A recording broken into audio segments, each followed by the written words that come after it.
Om Shanti, beautiful souls. Welcome to the Memory Bank, where we discuss everything in the marrow. On this episode, we're going to walk through some deep truths and the experience of awakening and what that looks and feels like. It's not all rainbows and butterflies. It's a lot. It's a lot to process and a lot to accept and a lot to embody. Because truth without action is empty. And if you've been feeling like you're losing it lately, you're not. You're being pulled into the real. Your mind can't make sense of what your soul already knows. That's why everything feels off. You're not the same. Your body's moving differently. Your thoughts don't land where they used to. What used to be okay just feels off. And the world itself feels fake and empty and distant. You know, when you speak the things that's on your heart, and you find most people aren't even slightly interested and can't resonate with it, this is the initiation. This is the gateway opportunity. And it's not a bad thing. It's good. It means the veil's lifting. Nobody told you that awakening would feel like this, that hearing spirit would be so clear and true, that it would shake the very ground you're standing on. And that chaos doesn't come from the message or feeling spirit. It comes from the doubt that follows that. From trying to fit divine clarity into a mind that was shaped by survival. From leaving the present moment to overthink what was never meant to be analyzed, only lived. Nobody told you that becoming real would mean shedding every mask you were praised for wearing. That waking up would cost you comfort. That remembering who you are would make everything you're not start falling apart. But that's exactly what this is. You know, you're not breaking down though, you're breaking out. You were never meant to stay sane inside this sick-ass system. You were meant to question it. You know, you were meant to stop playing the game and start hearing the signal. So, if this episode finds you in that space, that shaky, foggy, cracked open, not really sure what the hell's real anymore, well, good, you're ready. And in this episode, we're going to talk about the madness that's really a map, the illness that's really initiation, and we're going to talk about why spirit has to stretch the mind beyond its current boundaries so the soul can finally move free. Let's talk about coming home to the part of you that's been waiting for this moment your whole life. This isn't a mental breakdown. This is the real you coming online. So, welcome to this episode. All right, let's go. Most people live trapped in body consciousness. We already talked about what that was in the last 2 episodes. But for those of you who maybe just be listening for the first time, I'm going to say it again. Body consciousness is that state of awareness where everything you do, feel, and believe is based on survival or sensation or image and ego.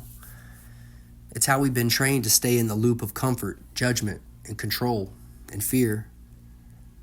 Body consciousness is reactive. It believes what it sees. It needs proof before faith and control before surrender. It operates in limitation. But your soul doesn't live there. And your soul has memory. Your soul comes from a higher mind, one that's beyond what's visible. And when your spirit starts to activate inside your body, you begin to feel the tension between those two things. And that's the dissonance between body consciousness and soul consciousness. The mind says, what it's been programmed to believe. Things like, don't trust that feeling, don't say that to anyone, or stay safe, stay quiet. But spirit's like, jump, speak, break the cycle, come home. And when spirit speaks, it elicits an emotional response of resonance that you feel in your chest, undeniable. Your hair will stand up at attention. And that's when that's when the split starts to show, the dissonance between the two, because you can get physically sick from the stress that's caused from the dissonance between the two consciousnesses in your body. And that's when most people either surrender or get labeled something from the institutions and the systems. All right. So that's what we're going to move on into right now.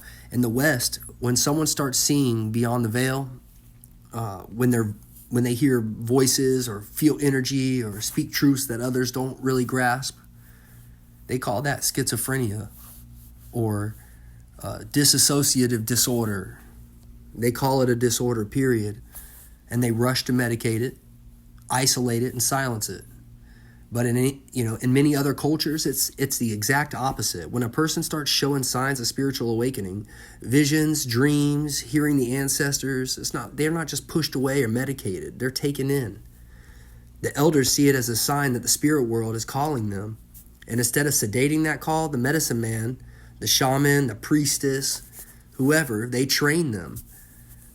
They teach them how to move through cyclical time and how to understand symbols and dreams and rhythms, how to navigate the realm between the seen and the unseen world without losing themselves.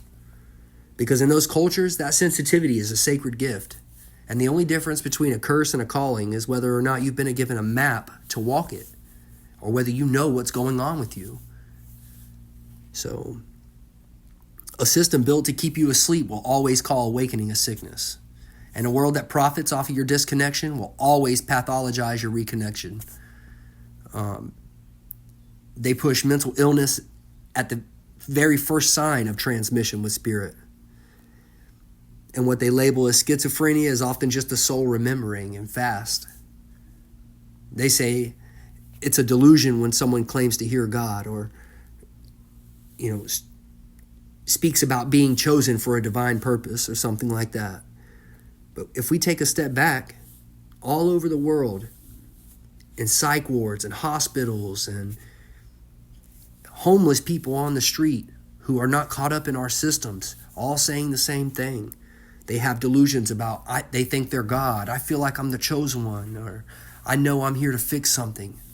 And every time the system calls it a delusion, but what if it's not a delusion? What if spirit is really trying to teach them, not that they're God alone, but that they are of God, with God, carrying the divine code within them as co-creators of this reality? But here's the thing. Those people were raised inside limiting beliefs, systems that taught them they were separate, small, sinful, and broken by default. So when the divine tries to speak through them, it gets misinterpreted.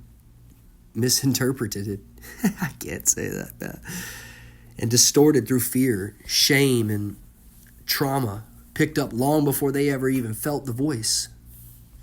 Imagine trying to hold a universal truth with a mind shaped by guilt and suppression. It shattered. It would shatter. Not because the truth isn't real, but because the container's not made to hold it. These aren't delusions, man. They're initiations without guides, sacred transmissions with no one to decode them. They don't need to be silenced, though. They need to be trained, held, heard, reframed.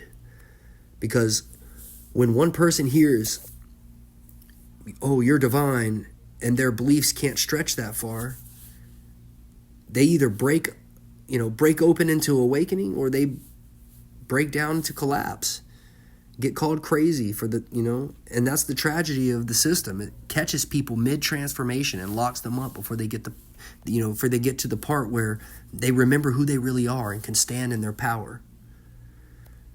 But it's not a delusion. It's a global signal. It's a mass remembrance. And it terrifies the ones in power, because if enough people remember who they are, the control grid will collapse before the next new moon. So, what actually happens when spirits moving in your mind, when you begin to cultivate this soul consciousness and you be able to begin to interact with the interface of the universe,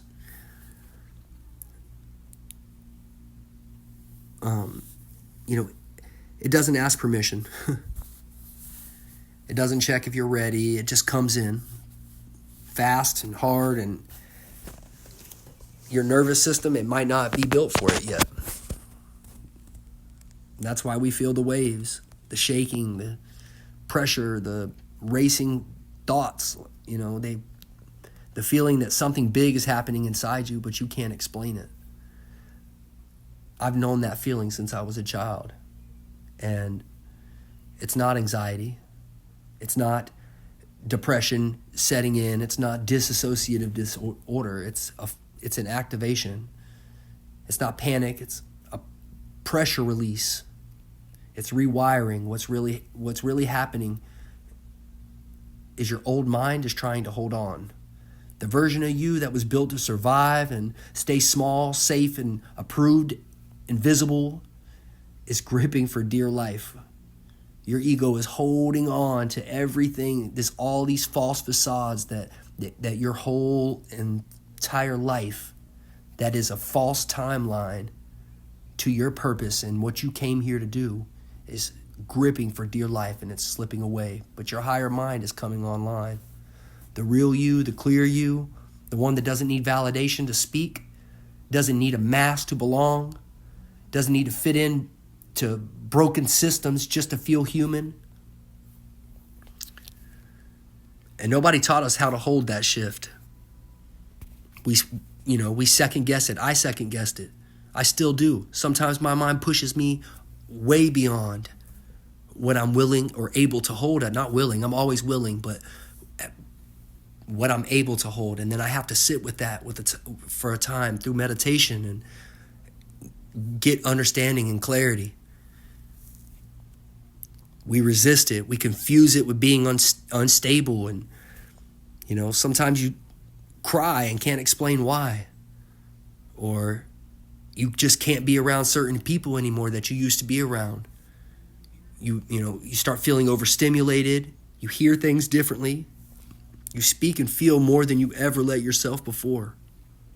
And it's scary because we are never shown that this is what truth feels like. We were trained to keep the peace and not to shake the room up with our presence. Sit down and be quiet. My dad used to tell me all the time, shh, son, be quiet. And we're always told we'd rather be nice than be honest. Or stay composed, not expressed. But spirit comes to break that shell. It comes to give you your voice back. When the higher mind activates, your truth starts rising through your throat like fire, not to perform, not to impress, but to clear space, to say things you never said before or never been able to say before. It gives you that strength, that grounded power to release the weight, to release the weight you were never meant to carry on your own. And that's where the power is. Because reclaiming your voice is reclaiming your identity. And claiming your identity is claiming your connection to God. So when the Spirit starts moving through you, don't call it crazy. Call it reality. Call it coming home. Run for clarity. Don't call it what it's not. Because there's power in your voice. There's power in saying what you feel.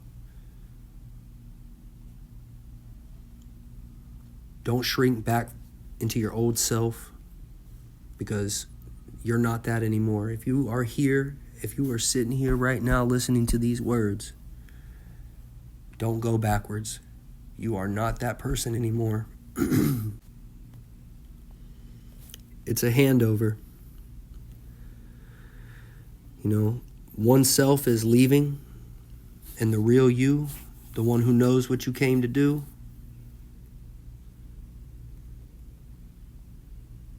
what you came to say, what you came to build, is finally taking the wheel. It's going to feel like pressure. It's going to feel like loss. It's going to feel like your whole identity is dissolving, because it is. But what's coming in its place is not a version of you that fits. It's the version of you that is free. So let's talk a little bit about that identity. It's not just a spiritual high, or, it's the full merging of your inner masculine and divine feminine. Your inner sun and your inner moon. Your doing and being. Your protection and your presence. Your will and your wisdom. This union is not just romantic. It's not about finding your twin flame. Or, sorry, I lost my place. It's not about finding your twin flame outside of yourself. It's about fusing that flame inside by accepting the reality that's being shown to you and revealed to you through your heart, so much that you're willing to embody it fully and share it with others as your truth. And that's the sacred marriage. And it's the real reason you're here. Everyone is here, not to chase money or an image or acceptance, but to embody God fully, to become the living proof of spirit and form. When you merge your inner masculine and feminine, you become whole again. Your reality starts to shift, and you be able to start shifting reality. Your voice carries power. Your thoughts create form. Your love becomes frequency, permanent, forever, infinite frequency. That's when you stop reacting to life and start generating it. Generator, operator, destroyer, G-O-D.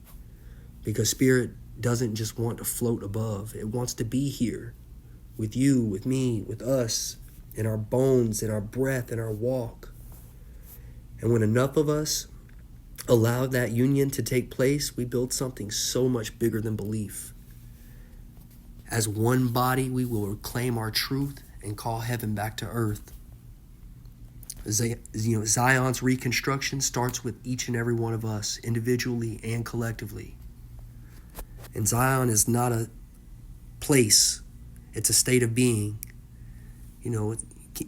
It's a vibrational field. It's the reality that manifests when enough human beings reunite with their divine essence and choose to live fully from it. It's the world that arises after the remembering. And in Zion, there is no separation. There is no hierarchy of soul, no war between light and dark. Just integration and clarity. It's what happens when the divine masculine protects the sacred feminine, and the sacred feminine is able to reveal the divine truths through creation, of creation. It is the garden restored, and we build it not by force, but by remembrance. So if you're out here feeling like you're losing your grip, or like no one understands you anymore, or like your thoughts are getting bigger than your body can hold, like you can't pretend everything's normal anymore, you're not crazy, man. You're on the edge of your breakthrough. You're feeling the birth pangs of your higher self. You're being invited to shift timelines, and this isn't about religion or spirituality. This is about reality. Because the moment you stop identifying with the body alone and start recognizing yourself as a soul in motion, everything changes.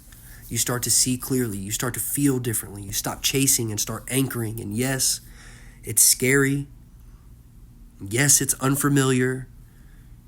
But the you that comes through on the other side, that version of you can't be manipulated or marketed to or medicated into silence.